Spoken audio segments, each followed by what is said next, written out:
مدنی مکالمہ ہوا براہ راست، نگران شورا نے مدنی پھولوں سے نوازا۔ آئیے مدنی گلدستہ دیکھتے ہیں مدنی مکالمے کا۔ ہم احساس پیدا کریں کہ میرے کس عمل سے میرے پڑوسیوں کو، میرے گھر والوں کو، میرے آس پاس والوں کو تکلیف ہوتی ہے۔ ہمارا موضوع احساس کیجیے، تو یہ احساس پیدا کرنے کے لیے ہمیں ایک حدیث پاک جو ہے ہمارے لیے بہترین مشعل راہ ثابت ہو سکتی ہے۔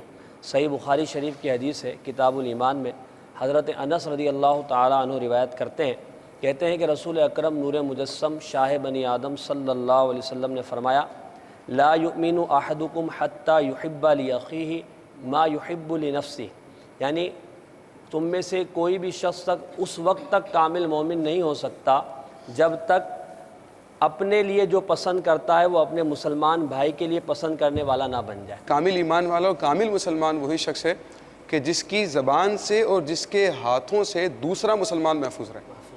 تو اب جہاں پر وہ تکلیف کا سبب بن رہا ہے، جس اپنی زبان کے ذریعے سے، اپنے ہاتھوں کے ذریعے سے، اور شارحین نے لکھا ہے کہ یہاں پر حدیث پاک میں پہلے زبان کو ذکر کیا، اس کے بعد ہاتھوں کو ذکر کیا، چونکہ زبان کی تکالیف وہاں تک پہنچ سکتی ہے جہاں پر ہاتھ اپنی تکلیف کو نہیں پہنچا سکتا۔ رات کو 12 بجے پلنگ سیٹ کی جا رہی ہے، اور رات کو 12 بجے مطلب الماری کو دھکے دیے جائیں گے۔ اب مطلب کہ وہ نیچے جو سویا ہوا ہے اس کو تو واقعی ایسا لگے گا کہ یار کوئی کیا ہوا، کوئی چھتوت گر رہی ہے کہ کیا ہوگا یار۔ کلائمیکس سے پتہ چلا ایک حکیم صاحب ان کے اوپر رہتے تھے، حکیم صاحب رہتے تھے، اور وہ فجر کے پابند واقعے سے پتہ چلتا تھے۔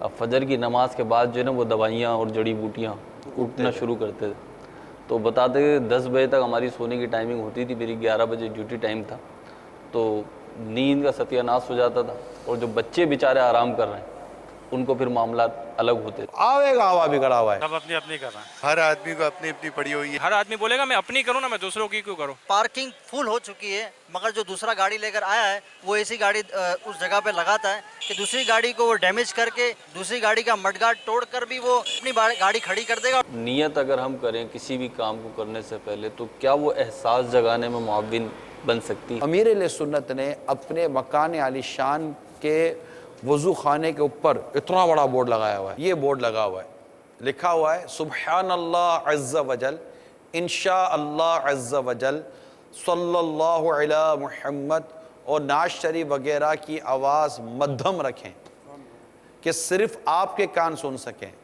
سب کے مل کر بولنے کی گونج سے پڑوسیوں کی نیند میں خلل پڑ سکتا ہے۔ نبی کریم علیہ الصلوۃ والسلام نے فرمایا اعزل الاذی عن الطریق المسلمین، مسلمانوں کے راستے سے تکلیف دہ چیز کو ہٹا دو۔ یہ بتائیے کہ اگر کوئی ہمارے گھر کے سامنے کچرا پھینک کر چلا جاتا ہو اور بہت دفعہ سمجھانے کے باوجود بھی نہ مانتا ہو تو کیا کیا جائے؟ سمجھاتے رہیں، ظلم کا بدلہ ظلم سے لیا جانا یہ مطلب نہیں اس کو کہا جائے گا۔ یہ حدیث سامنے رکھیے کہ فرائض کے بعد سب سے افضل عمل مسلمان کے دل میں خوشی داخل کرنا ہے، اور آپ تکلیفیں دیتے ہو یار۔